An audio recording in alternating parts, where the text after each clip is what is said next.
नमस्कार, आप देख रहे हैं डीटीवी भारत और मैं हूं अभिषेक मिश्रा। चिराग पासवान अचानक अहमदाबाद पहुंचे थे 2 दिन पहले।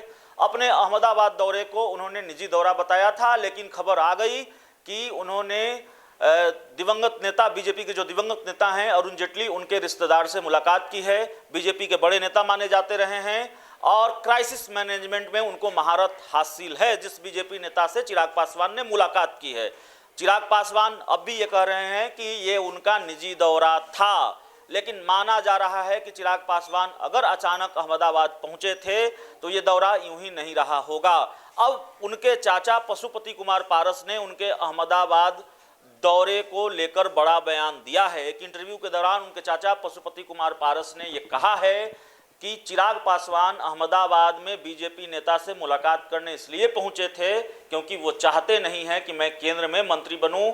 वो किसी भी हाल में हमको केंद्र में मंत्री नहीं देखना चाहते और इसलिए उन्होंने बीजेपी नेता से मुलाकात की है। वो मेरे मंत्री बनने की राह में रोड़ा अटकाने के लिए, ये जो मतलब था उनके बयान का, जो आशय है, वो अब मैं आपको बता रहा हूँ।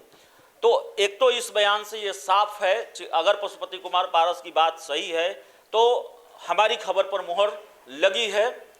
इसका एक मतलब यह भी है क्योंकि हम आपको लगातार खबर दिखा रहे हैं कि किसी भी हाल में चिराग पासवान अपने चाचा को राजनीतिक रूप से निपटाने के लिए कोई भी बड़ा फैसला ले सकते हैं और कोई भी सुबह बिहार की सियासत की उथल पुथल वाली सुबह साबित हो सकती है।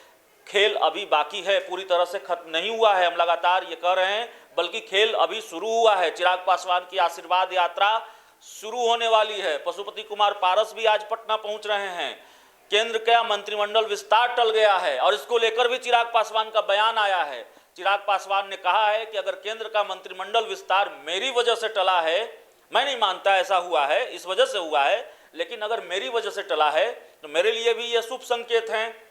जो चिराग पासवान इस बात को लेकर गदगद हैं कि मंत्रिमंडल विस्तार में देरी है। मंत्रिमंडल विस्तार को लेकर खबर क्या थी? मंत्रिमंडल विस्तार को लेकर खबर यह थी कि 25 से 30 जून के बीच होना था। जुलाई के पहले सप्ताह तक टला, यानी जुलाई के पहले सप्ताह में होने की खबर सामने आई, लेकिन अब हमारे पास जो खबर है, जुलाई के पहले सप्ताह में भी केंद्रीय मंत्रिमंडल का विस्तार नहीं होने जा रहा है। यह दूसरे सप्ताह या तीसरे सप्ताह तक जा सकता है।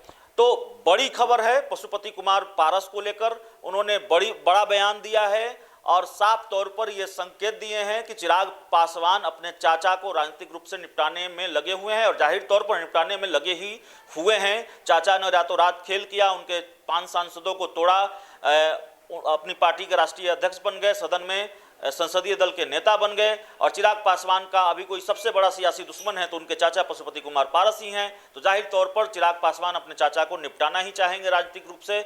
ये जो जंग है, उस जंग में क्या चिराग पासवान पशुपति कुमार पारस को पूरी तरह से निपटा देना चाहते हैं, जल्दी निपटा देना चाहते हैं, इसीलिए उन्होंने अहमदाबाद जाकर बीजेपी नेता से मुलाकात की है, ये चिराग पासवान बेहतर जानते होंगे। लेकिन पशुपति कुमार पारस ने ये बयान देकर गर्माहट को बढ़ा दिया है या फिर कई नए सियासी खेल के आसार को बढ़ा दिए हैं, जब पशुपति कुमार पारस ये कहते हैं कि मैं मंत्री न बनूं, इसलिए चिराग पासवान अहमदाबाद बीजेपी के बड़े नेता से मिलने गए थे। अब चिराग पासवान अगर इसी वजह से मिलने गए थे कि उनके चाचा पशुपति कुमार पारस केंद्र में मंत्री न बन पाए, तो ये मुलाकात कितनी रंग लाती है चिराग पासवान और बीजेपी के नेता से जो हुई है, और उनके चाचा मंत्री बन पाते हैं नहीं बन पाते हैं, ये देखना बड़ा दिलचस्प होगा। बहुत बहुत धन्यवाद।